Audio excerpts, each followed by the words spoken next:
नमस्कार सांगमाने जय श्री जगन्नाथ। आज जानिबा कलरा परि पिता किंतु सत्य कथा। प्रत्येक प्रश्नर उत्तर देवा बुद्धिमान काम नुहे। केतक समय रे नीरवता सबुठारु शक्तिशाली उत्तर होइथाए। सबले साहस रखंतु एवं आगक बढ़ंतु। अपमान तो भगवान को भी मिली थाए। सहजे आमे तो मनीष बलवान नुहे, समय बलवान। समय आसले मनीष को सबु किछि मिल जाए। आ समय चली गले मनुष्य भी सबु किछि चली जाए। वर्तमानरु सुख पाइबाक चेष्टा करंतु। चेष्टा करंतु। भविष्यत बहुत कपटी अटे। ताहा केवल आश्वासन दिए, ग्यारंटी नुहे। प्रायतः पुरुष माने महिला मानकु जहा चाहंती ताहा करिबाकु अनुमति दियंती। किंतु किछि महिला माने से अनुमतिर खराब फायदा उठे थांती एवं घरर आ से पुरुषर मान सम्मान बजारे नीलाम करथांती। सतरे सांग माने कथा टिके कटु लगुथबो किंतु सत्य। जड़े महिला से पुरुष को अधिक मने पकई थांती जे तांकर प्रत्येक इच्छा को पूर्ण करिसेंती एवं निज अपेक्षा तांक प्रति अधिक जत्नवान होइछंती। जड़े महिला जे अन्य कोनोसी पुरुष सहित केवि शारीरिक संपर्क रखती नहीं, तार चिन्ह हेउछि जे जड़े अपरिचित व्यक्ति निर्बोधता को हस्या परिवर्ते से सर्वदा तीक्ष्ण उत्तर दियंती। जदि गोटे झील राजी न हुए तेबे गोटे पुओ ता सहित कथबार्ता मध्य करि परिबो नाही। पोशाक खोलिबा बहुत दूरर कथा। जेतेबेले कोनोसी लोक को देवा पई किछि न थाए तेबे आपण तांको भल पाइबा एवं सम्मान दियंतु। एहा होछि सबुठु बड़ धन अटे। एहा जरूरी नुहे जे पुरुषर मनोभाव सर्वदा खराब होइथाए। बेले बेले जने महिला कार्य मध्य खराब होइथाए। सतरे सांग माने सब क्षेत्र सब बेले पुरुष खराब होई न थाए। बेले बेले महिला मध्य खराब होइथांती। जे खराब समय चा पानी कथा पचारि नथिला, भल समय ताको जमा भी निमंत्रण करंतु नहीं। चारोटी जिनस घर को नर्क बनै दै थाए। एक रे अहंकारी ज्ञानी व्यक्ति, दुई रे संस्कार पाइ नथिबा संतान, तीन रे जने तीक्ष्ण जिह्वा वाला महिला किंबा पुरुष एवं चारि रे पड़ोसी ईर्षालु व्यक्ति। जो महिला अत्यधिक शारीरिक संपर्क रखिछंती से विवाह परे सेते असुविधारे पड़िबे। बोध हुए यह ही जीवन।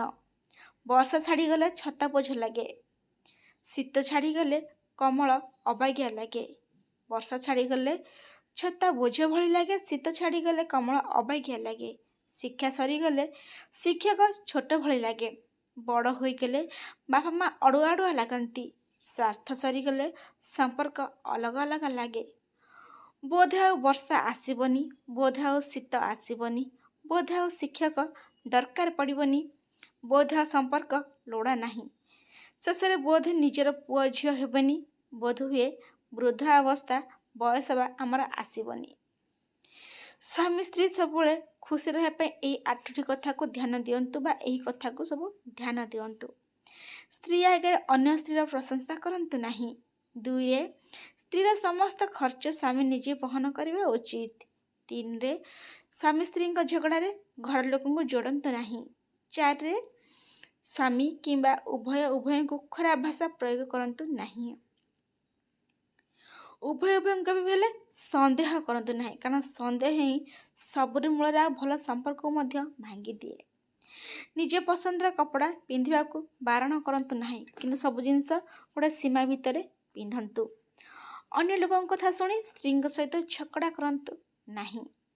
स्वामी स्त्री ऊपर निजर निष्पत्ति को लगांतु नहीं। यही 4टी जिनस सब दुख दे थाए। 1 रे चंचला महिला, 2 रे सहभागिता व्यवसाय, 3 रे जमी बिक्री करी किणा जाइथिबा कार एवं 4 रे गोटे सुखिला एक कंचा बंधु। ए 4टी सब दुख दे थाए। कल झगड़ा हुंतु किंतु परिवार ठू अलग हाँ भावंतु नहीं, कहीं से पत्र के पचारती नहीं। जो पत्र गचर पड़ी अलग हो जाए थाए, सतरे सांग माने से पत्र को कई पचारती ही नहीं। निज उपर विश्वास रखंतु आज्ञा। देखिबे गोटे दिन एमिति आसीबो घंटा अन्य कहार हेबो एवं समय आपणकर ही हेबो। ସେଥିରେ ସର୍ବଦା ନିଜ ଉପରେ ବିଶ୍ୱାସ ରଖନ୍ତୁ। ପ୍ରକୃତ ପ୍ରେମଠାରୁ ଅଧିକ ଜଣେ ପ୍ରକୃତ ଜୀବନସାଥୀ ଆବଶ୍ୟକ। ଯେତେବେଳେ ଆପଣ ଜଣେ ପ୍ରକୃତ ଜୀବନସାଥୀ ପାଇଯିବେ ନା, ସେତେବେଳେ ଆପଣ ଆପେ ଆପେ ଅପାର ପ୍ରେମ ପାଇବେ, ବହୁତ ସାରା ଭଲ ପାଇବା ପାଇବେ। ସେଥିଲାଗି ଗୋଟେ ଭଲ ଜୀବନସାଥୀ ଆବଶ୍ୟକ ହୋଇଥାଏ। ପ୍ରେମଠାରୁ ଗୋଟେ ଭଲ ଜୀବନସାଥୀ ଆବଶ୍ୟକ ହୋଇଥାଏ। ଯଦି ଗୋଟେ ଭଲ ଜୀବନସାଥୀ ମିଳିଯାଏ, ଆପଣଙ୍କୁ ସବୁ କିଛି ମିଳିଯିବ। ଯଦି କୌଣସି ପୁରୁଷ ଆବଶ୍ୟକତାରୁ ଅଧିକ ସୁନ୍ଦରୀ ପତ୍ନୀ ପାଆନ୍ତି ନା, ତେବେ ତାଙ୍କୁ ଚାକିରି କରିବା ସହିତ ୱାଚମ୍ୟାନ୍ ଭଳି କାମ ମଧ୍ୟ କରିବାକୁ ପଡ଼ିବ। ସେ ବିବାହଘର ସେ ପର୍ଯ୍ୟନ୍ତ ଜାରି ରହିଥାଏ ଯେଉଁ ଯାଏ ମହିଳାକୁ ଦବେଇକି ରଖାଯାଇ ମାଡ଼ ମରା ହୋଇଥାଏ ଏବଂ ସେହି ବିବାହଘର ଭାଙ୍ଗିଯାଏ ଯେଉଁଥିରେ ମହିଳା ଜଣକ ସ୍ୱର ଉତ୍ତୋଳନ କରିବା ଆରମ୍ଭ କରିଦେଇଥାଏ। ସେତେବେଳେ ସେ ସମ୍ପର୍କ ଭାଙ୍ଗି ଯାଇଥାଏ। ଯଦି ଶାଶୁ ଘରେ ପତି ଘରଠାରୁ ଦୂରକୁ ଚାଲିଯାଆନ୍ତି, ତାହେଲେ ସେ ଘରେ ହଜାର ହଜାର ଲୋକ ଭର୍ତ୍ତି ହେଲେ ବି ଗୋଟେ ପତ୍ନୀକୁ ଜନଶୂନ୍ୟ ବୋଲି ଲାଗିଥାଏ ଏବଂ ଖାଲି ଖାଲି ବି ଲାଗିଥାଏ। କାରଣ ଗୋଟେ ସ୍ତ୍ରୀ ପାଇଁ ଗୋଟେ ସ୍ୱାମୀ ତାର ସବୁ କିଛି। ସେ ଘରେ ହଜାର ଲୋକ ଥିଲେ ବି ତାକୁ ସେତିକି ଭଲ ଲାଗିନଥାଏ, ତା ସ୍ୱାମୀ ରହିଥିଲେ ତାକୁ ଯେତିକି ଭଲ ଲାଗେ। ଆମ ଜୀବନରେ ଖରାପ ଲୋକ ଆସିବା ବି ବହୁତ ଜରୁରୀ, କାରଣ ସେଇ ଲୋକମାନେ ହିଁ ଆମକୁ ଭଲ ଶିକ୍ଷା ଦେଇଥାନ୍ତି। ମା ବାପାଙ୍କୁ ଗର୍ବ ଲାଗିଥାଏ ଯେତେବେଳେ ଶାଶୁ ଘରେ ଝିଅ ଶାଶୁଘର ଲୋକଙ୍କୁ ସମ୍ଭାଳିକି ଝିଅ ଚଳିଥାଏ। ବାପା ମା'ଙ୍କୁ ଗର୍ବ ସେତେବେଳେ ଲାଗିଥାଏ ଯେତେବେଳେ ଶାଶୁ ଘରେ ଝିଅ ଶାଶୁଘର ଲୋକଙ୍କୁ ଧରିକି ସମ୍ଭାଳିକି ଚଳିଥାଏ। କିନ୍ତୁ ଶାଶୁଘର ଲୋକଙ୍କୁ ଭଲ ଲାଗିନଥାଏ ଝିଅ ବାପ ଘରକୁ ସମ୍ଭାଳିଲେ। ଗୋଟେ ଭଲ ଲୋକକୁ ଧୋକା ଦେବା ହେଉଛି ହୀରାକୁ ଫୋପାଡ଼ିକି ପଥର ଉଠେଇଲା ଭଳି ହୋଇଥାଏ। ସତରେ ସାଙ୍ଗମାନେ, ଗୋଟେ ଭଲ ଲୋକକୁ ଧୋକା ଦେବା ହେଉଛି ହୀରାକୁ ଫୋପାଡ଼ିକି ପଥର ଉଠେଇଲା ଭଳି ହୋଇଥାଏ। ସତ୍ୟ ଏବଂ ସ୍ପଷ୍ଟ କହୁଥିବା ଲୋକ ଟିକେ କଡ଼ା ନିହାତି ଭାବରେ ହୋଇଥାନ୍ତି, କିନ୍ତୁ ସେମାନେ କେବେ ବି ଧୋକେବାଜ ହୋଇନଥାନ୍ତି। ସେମାନେ କେବେ ବି ଧୋକା ଦେଇନଥାନ୍ତି, କାରଣ ଯେଉଁମାନେ ସ୍ପଷ୍ଟ କଡ଼ା କଥା କୁହନ୍ତି ସେମାନେ ସର୍ବଦା ଭଲ ହୋଇଥାନ୍ତି। ଆଉ ଯେଉଁମାନେ ମିଠା ମିଠା କଥା କହନ୍ତି, ଆପଣ ସେମାନଙ୍କୁ ଫସିବେ ହିଁ ନାହିଁ ତାଙ୍କ କଥାରେ। ଗୋଟେ ବିଶ୍ୱସ୍ତ ସ୍ତ୍ରୀ ଭାଗ୍ୟରେ ଥିଲେ ମିଳିଥାଏ। ମୁଁ ଜାଣେ ନାହିଁ ଏ ଲୋକମାନେ କିପରି ତାଙ୍କୁ ପ୍ରତ୍ୟାଖ୍ୟାନ କରନ୍ତି ବା ଛାଡ଼ି ଦିଅନ୍ତି ଏବଂ ସେମାନଙ୍କ ଜୀବନରେ ଆପଣ ଭଲ ଆଶୀର୍ବାଦ ଚାହାନ୍ତି, କେମିତି କେଜାଣି। କବିର କହିଛନ୍ତି, ଆପଣ ନିଜେ ଧୋକା ଖାଆନ୍ତୁ ପଛେ କାହାକୁ ଧୋକା ଦିଅନ୍ତୁ ନାହିଁ। ଧୋକା ଖାଇବା ବାଲା ଦିନେ ନା ଦିନେ ସମ୍ଭାଳି ଯାଇଥାଏ, କିନ୍ତୁ ଧୋକା ଦେଇଥିବା ବାଲା ଗୋଟେ ଦିନ ସବୁ କିଛିକେ ହରାଇ ଦେଇଥାଏ। ସେଥିଲାଗି କାହାକୁ ହେଲେ ଧୋକା ଦିଅନ୍ତୁ ନାହିଁ, କାହା ମନରେ କଷ୍ଟ ଦିଅନ୍ତୁ ନାହିଁ। ଯେଉଁ ଶାଶୁ ନିଜର ବୋହୂ ସହିତ